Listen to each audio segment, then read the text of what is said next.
வணக்கம் நண்பர்களே, யாராங்கிற இந்த ஷிட்ஜோ நம்ம இப்போ க்ரூம் பண்ண போகிறோம். ஸோ பார்த்தீங்கன்னா குட் கேர்ளாக பிஹேவ் பண்ணுவாங்கங்க.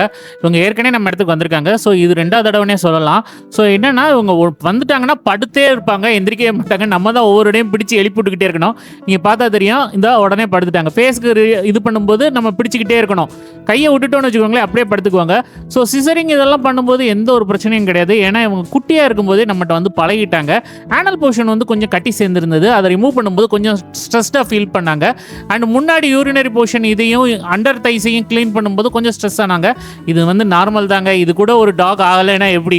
எல்லாத்துக்கும் ஒரு டாக் வந்து பொம்மையாலாம் இருக்காதுங்க.